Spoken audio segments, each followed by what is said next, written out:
SAARC की जो स्थापना हुई वो सार्क चार्टर के अनुसार हुई। और सार्क चार्टर में 10 अनुच्छेद हैं जिनको आप 10 धाराएं भी बोल सकते हैं। तो सार्क चार्टर का जो अनुच्छेद फर्स्ट है यानी पहला अनुच्छेद है उसमें सार्क के उद्देश्यों की बातें बताई गई हैं कि सार्क के क्या क्या उद्देश्य होंगे और सार्क आखिर हम क्यों स्थापित कर रहे हैं।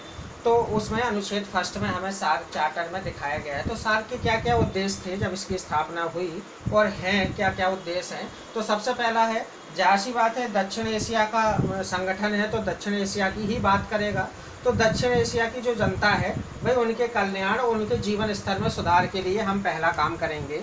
दूसरा, दक्षिण एशिया की जो जनता है उनका हम आर्थिक विकास करेंगे। क्यों? क्योंकि शोषण से निकली थी, अभी उपनिवेशिक थी, वो विदेशी शक्तियों की उपनिवेशिक थी और उनका आर्थिक शोषण हुआ था, उनका प्राकृतिक संसाधनों का बहुत ज़्यादा दोहन हुआ था। तो इसलिए उनकी स्थिति अभी अच्छी नहीं थी, चाहे वो आर्थिक स्थिति कहें, चाहे वो सामाजिक स्थिति कहें या फिर उसकी सांस्कृतिक स्थिति कहें।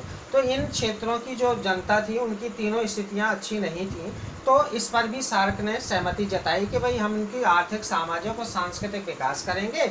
और साथ में जो व्यक्ति हैं, जो हमारे यहाँ का जो समाज अमीर, गरीब और उच्च जाति, निम्न जाति में बटा हुआ है, उनके बीच भी समानता लाने का हम क्या करेंगे, प्रयास करेंगे, और ताकि व्यक्ति को गरिमा और सम्मान मिल सके। तो ये भी इसमें सार्क के उद्देश्य में रखा गया।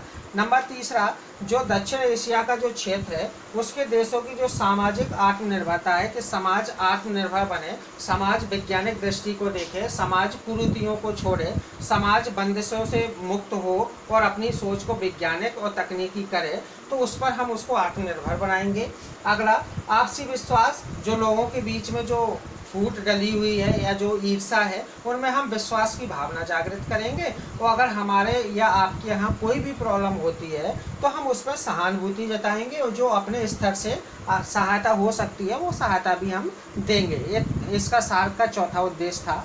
पांचवा उद्देश्य है कि भाई आर्थिक, सामाजिक, सांस्कृतिक, तकनीकी एवं वैज्ञानिक सहयोग करेंगे। यानी हम आर्थिक करेंगे, समाज की कुरीतियों को दूर करेंगे, सांस्कृतिक भी करेंगे और तकनीक जो नई नई आएगी उसका भी आदान प्रदान करेंगे और जो वैज्ञानिक खोज होंगी उसका भी आदान प्रदान किया जाएगा।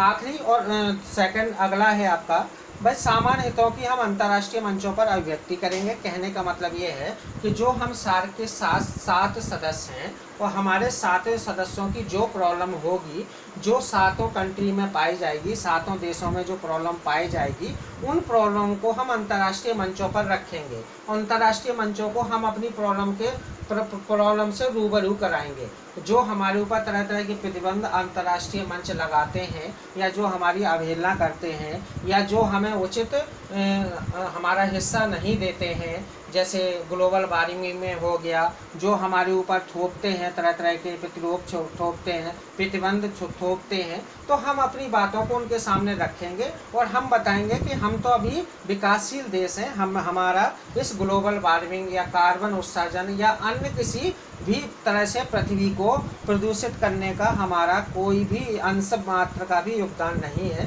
तो ऐसी अभिव्यक्ति हम अंतर्राष्ट्रीय मंचों पर करेंगे। जो अंतर्राष्ट्रीय मंच है जैसे नाटो हो गया आपका, EU हो गया आपका, यूरोपीय संघ हो गया, या और भी जो आर्थिक मंच है या राजनीतिक मंच है उन पर हम अपनी बातों को रखेंगे।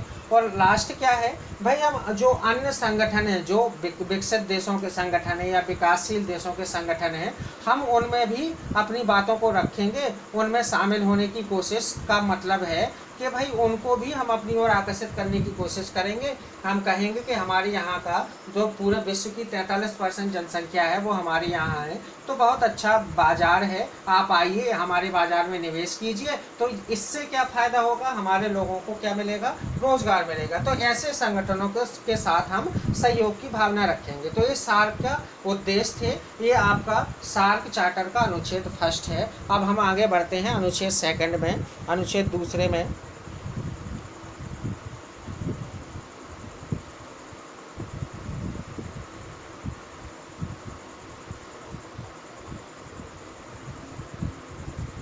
तो सार्क चार्टर का हम अनुच्छेद सेकंड देख रहे हैं। तो सार्क चार्टर का अनुच्छेद सेकंड है अनुच्छेद 2 सार्क के सिद्धांत को प्रतिबिंबित करता है। तो अनुच्छेद 2 में ये बताया गया है कि भाई सार्क के सिद्धांत क्या क्या होंगे। तो सार्क के सिद्धांत में सबसे पहला है कि भाई ये जो संगठन का ढांचा है, इस संगठन के अंदर जो हम संगठन बनाने जा रहे हैं, इसमें हम आपसी सहयोग बढ़ाएंगे, समानता बढ़ाएंगे, क्षेत्रीय अखंडता मतलब हम अपने अपने क्षेत्र या अपने अपने बॉर्डर की रक्षा करेंगे और साथ में किसी के बॉर्डर में हस्तक्षेप नहीं करेंगे। आपको अपने बॉर्डर की अखंडता बनाए रखने की पूरी स्वतंत्रता होगी और हमें अपने बॉर्डर की।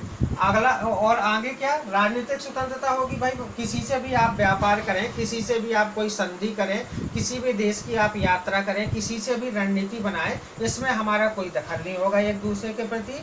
और दूसरा, एक दूसरे के देश के जो आंतरिक मामले हैं, अशांति है या कोई और बात देश में चल रही है, आंदोलन चल रहे हैं या देश में कि सरकार के खिलाफ कोई गतिविधियां चल रही हैं, तो उस पर हम लोगों का कोई भी हस्तक्षेप नहीं होगा, बल्कि हम वहाँ पर क्या करेंगे, परस्पर लाभ के जो सिद्धांत है उसका आदर करेंगे। परस्पर लाभ के सिद्धांत का मतलब ये है कि इन हमारे सदस्य देशों में किसी देश का ज़्यादा व्यापार दूसरे देशों से हो रहा है और किसी देश का कम व्यापार दूसरे देश से हो रहा है, तो कम व्यापार वाला अधिक व्यापार वाले जो सदस्य है उससे परस्पर ईर्ष्या नहीं करेगा, उसके लाभ के जो उसको लाभ हो रहा है उसका आदर करेगा और अपना लाभ आगे बढ़ाने की कोशिश करेगा। यानी उसका में किसी भी तरह का उसको हस्तक्षेप नहीं होना चाहिए, उसको किसी भी तरह से उससे प्रॉब्लम नहीं होना चाहिए। ये हम भाई सिद्धांतों को रखेंगे। अगला क्या है, इसका अगला सिद्धांत है कि जो इस प्रकार का सहयोग बनेगा हम लोगों के बीच में,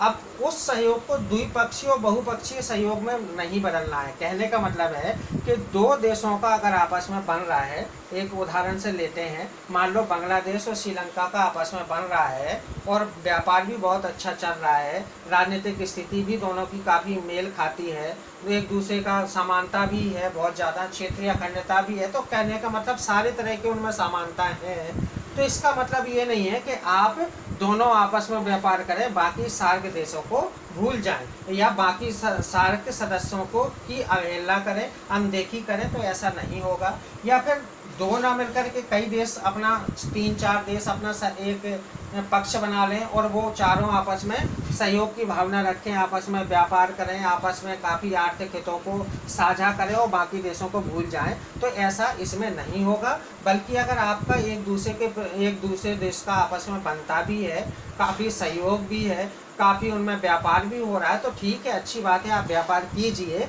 लेकिन आप इसके ये जो संगठन है, जो सार्क संगठन है, इसके बीच में आप रोड़ा नहीं बनेंगे, बल्कि आप इसके साथ भी कार्य करेंगे और आपस में भी आप कार्य करिए। मतलब इसके आप पूरक भी रहेंगे, यानी इसके साथ भी कार्य करेंगे और आपस में अगर श्रीलंका और बांग्लादेश की आपस में बन रही है व्यापारिक दृष्टि से या राजनीतिक दृष्टि से या आर्थिक दृष्टि से, तो वो भी आप रखिए, हमें कोई उससे प्रॉब्लम नहीं है, किसी भी तरह की गुरेज नहीं है, किसी भी तरह की परेशानी नहीं है।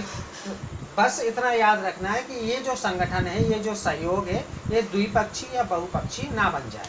अब साथ में अगला इसी से रिलेटेड एक और सिद्धांत रखा कि भाई जो ये सहयोग द्विपक्षीय या बहुपक्षीय बना है वो नहीं होना चाहिए, बल्कि जो सार्क देशों को जो उत्तरदायित्व दिए जाएं, जो उनको प्रॉब्लम को सॉल्व करने के लिए जो नीतियां बनाई जाए, जो समिति या जो मंत्रिपरिषद सुझाव दे, उसको अपने अपने देश में लागू करें। उन उत्तरदायित्वों के विरोधी ना बने कि नहीं हम अपने यहाँ पर लागू नहीं करेंगे। कारण ये है कि सभी सदस्य देशों ने मिलकर के उन सिद्धांतों को बनाया है, उन नीतियों को बनाया है, उन कार्यक्रमों को बनाया है, तो आप सभी लोग आप उन कार्यक्रमों को अपने अपने देश में चलाएं, उसके विरोधी ना बने। तो ये 4 सार्क के सिद्धांत थे। ये सार्क का अनुच्छेद दूसरा है। सार्क के अनुच्छेद तीसरे में देखते हैं